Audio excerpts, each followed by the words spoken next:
Lou Thomas was born on March 10, 1933, in Waterville, Maine to Lebanese parents. He would grow up developing an interest in photography and attended a liberal art school, Colby College. Thomas would move to New York to study opera, and in 1967, he co-founded Luger Studios and later Cult Studios in 1969 with his business partner, Jim French. When French went solo in 1971, Thomas went on to found Target Studios, a studio that celebrates manhood, not so much idealized as authentically realized. From 1971 to 1984, Thomas operated Target with his lover, producing films, videos, and magazine publications Ramrod, Javelin, Dart, Lancer, and the Target album, introducing us to Bruno, Jimmy Hughes, and Wade Nichols, among others. In 1983, Thomas would join First Hand Publications and served as editor of various gay community magazines and editorials. Lou Thomas passed away of AIDS complications on January 7, 1990, in New York City. Possibly the first ever film based on a crime scene, directed by gay adult film producer, director, and theater owner Monroe Beeler, The Commune was an exploitation film released mere months after the Manson family murders. The Commune was made for the sole purpose of making money off of the Tate LaBianca murders and has become a rare and talked about piece of lost media. Monroe Beeler was primarily known as a producer and director of gay porn films. After starting his career working in West Coast movie theaters under Shan Sales' chains before becoming a theater owner himself. Since the film was released in 1970, it falls under the same time frame Beeler and Sales would have been partners. The Commune was not necessarily a gay porn film, but did receive an X rating, and while it is currently considered lost media, we only know the film, which premiered March 11, 1970, existed through ads for the film and the people who say they saw it.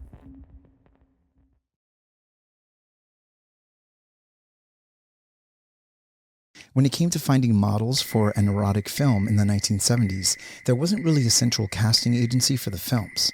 The closest you had at this point in time, during this political climate, was the Gold Cup restaurant, which opened around 1965 and was located on the corner of Hollywood Boulevard and Las Palmas, the meat rack district, if you know what I mean. When you needed an actor or someone flaked on your production, producers and directors knew where to go. The Cup. A majority of models for pictures and films consisted of hitchhikers and young men who would come to California to get into pictures. They were offered a way to make extra money, and that's how it all began. In the late 1970s, with moral panic setting in, the Gold Cup was at the height of its problems that were so bad that a judge ordered the Gold Cup to keep out drug-dealing patrons or face penalties. Authorities eventually shut the Gold Cup down in 1982.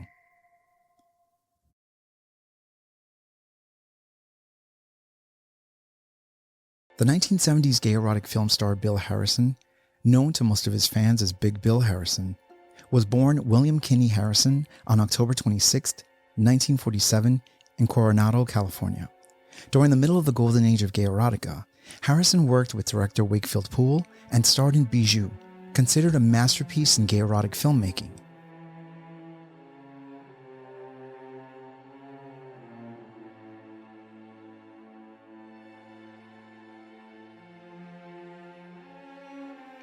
Harrison would also appear in Black Velvet, Black and Blue, and The Hideaway Bed. Under the name Ronnie Shark, he directed several films for Tiger Fox Studios, owned by his long-term partner, John Coletti, who was also the founder of Sierra Pacific, a distribution company. Harrison died on October 18, 1991, in Venice, California.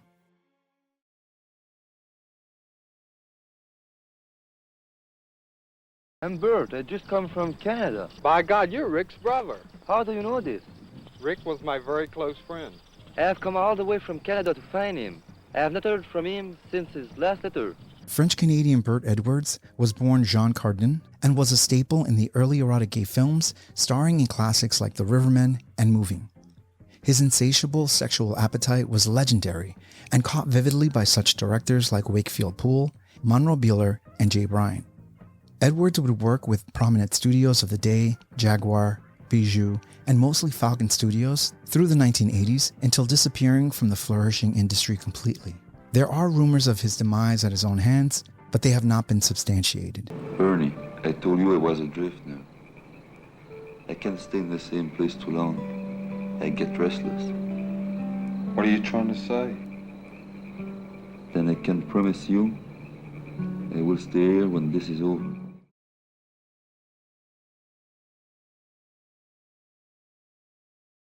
Tom DeSimone's The Collection came out in 1969 and was the first gay feature film to include dialogue, a soundtrack, and more importantly, a plot. It features full frontal nudity, hardcore scenes, a touch of S&M, and an underground feel.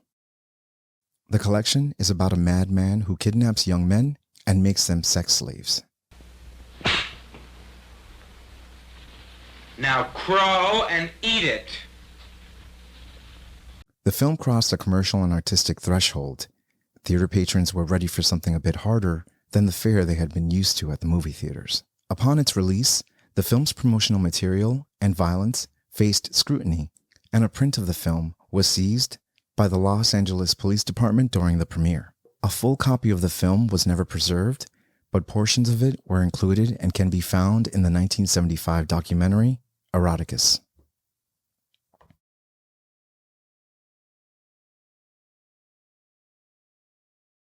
Curly-haired Greg Dale was born Dale Arnold in 1956 in Los Angeles, California. His upbringing was conservative, and his parents knew actors, celebrities, so he was fairly familiar with Hollywood. When he was 20, he met and became Alan Carr's assistant, which came with many perks, but he wasn't getting paid. When he met many of the escorts he was carting home from Carr's house, he wanted to make the kind of money they were making. Dale started out starring in 8mm porn loops for Nova, and later performed in features by Hand in Hand, Hawk, Joe Gage, William Higgins, Marathon, Surge, Catalina, and other notable studios and directors. The last film Dale made was in 1987, and it was a solo film that was sold to Playgirl. It is unknown what happened to Dale, but in an interview with Jerry Douglas, he said he had a trust fund, and he was still supported by his parents while working on a book of his life.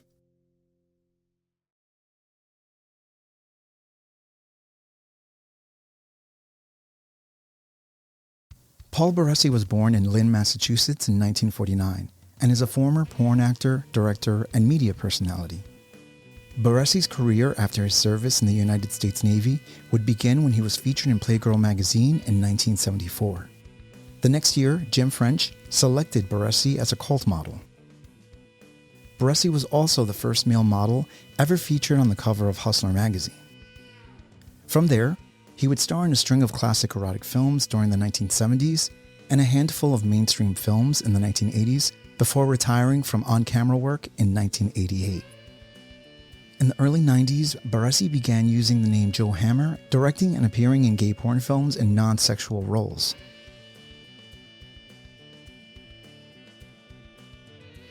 In 2008, Baresi was inducted into the Gay VN Hall of Fame and now works as a private detective.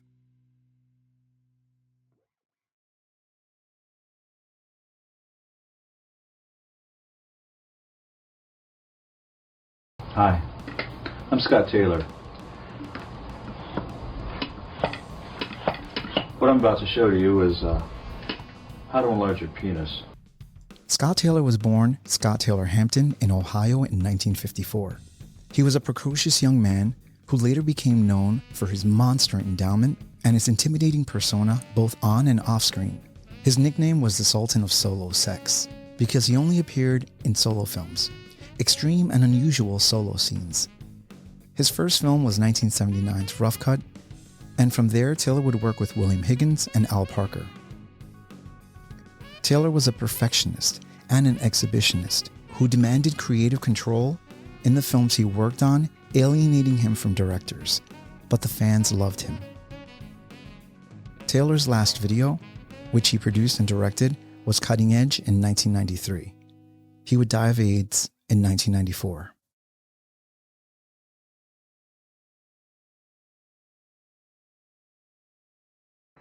Keith Anthony was born in Illinois and educated at Oral Roberts University in Tulsa, Oklahoma. He came to Los Angeles with the promise of a job on the Carol Burnett Show that never came to be. By this point, Anthony had already been married and widowed. However, from there, Anthony began performing a stage act and starred in many legendary gay erotic films like Joe Gage's El Paso Wrecking Corps and Arch Brown's All Tied Up. What time does this place close? In about 2 hours. What do you do after you close? Nothing special, why? Well, I just broke up with my lover, and I'm going to be horny in about 2 hours. His claim to fame was that he was so big he could please himself, and it was impressive. Anthony would go on to work in many films during the 70s and 80s and would become a fierce AIDS activist and passed away of the disease in 1991.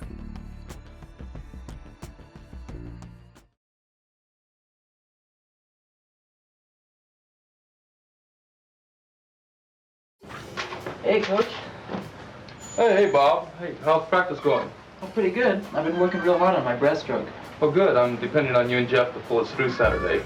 Mike Davis was born Wayne Strickland and was originally from Central California. Davis was discovered by Jim French of Colt Studios when he was working as a set designer and began working in stills and loops. He would exclusively work with French until Al Parker came along. At first, Davis was reluctant to work in films as he was worried about the repercussions it may have on his work. Davis would go on to become great friends with Al Parker. He took a 4-year leave from porn when he was in a relationship, but slowly began to do more work when that ended. Davis was a carpenter by trade and often designed and built sets for videos made by Al Parker's Surge Studios. He continued to work in the job despite becoming ill with AIDS. When he could no longer work, Al and his lover sold Surge and took care of Davis until he died in 1986.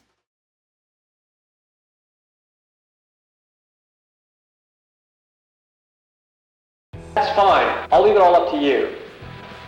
Okay.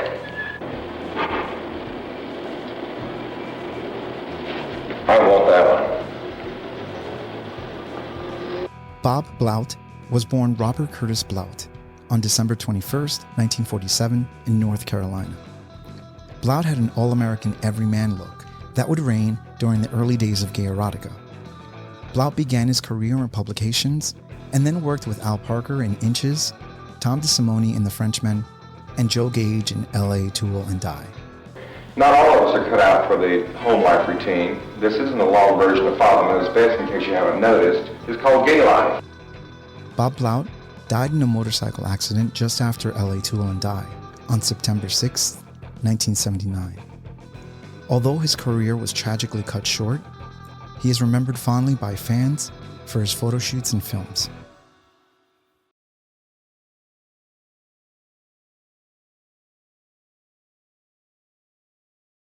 Roy Garrett was born Roy Samber on February 2, 1955 in New York City and grew up in New Jersey. Fascinated by anything that said adults only on the cover, Garrett would become a stripper and dancer in New York City in the late 1970s after dropping out of high school and a brief stint as a supervisor for a cosmetic factory. His introduction to film was when directors Francis Ellie asked him to be in Men Come First. Garrett would meet fellow model Bob Shane in 1981, and the two became inseparable lovers, even performing together and working predominantly with Joe Gage. Okay, eyes front, right here. Give me your attention right here. Both Garrett and Shane would retire from porn in 1983 and work full-time jobs. Shane died of AIDS in 1987, and Garrett would die of AIDS on April 3rd, 1992.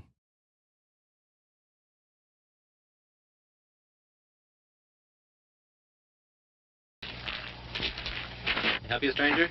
I'm Cliff. Brad sent me here to see you. Brad, huh? Yeah? Yeah, come on in. Anybody sent by Brad we really can use around here. Dick Martin was born Dmitry Alexis Svigalsh on May 8, 1910, and was an erotic gay filmmaker who immigrated to the U.S. from occupied Austria-Hungary in 1939. Before becoming a filmmaker, Martin distributed male physique drawings for mail-order companies. From there, Martin moved into distributing short physique films. Martin had a consistent and prolific career as a gay erotic filmmaker and his films have been remembered fondly by the communities he served and the patrons of the movie theaters during the golden age of gay erotica. Martin would pass away on September 3rd, 1981.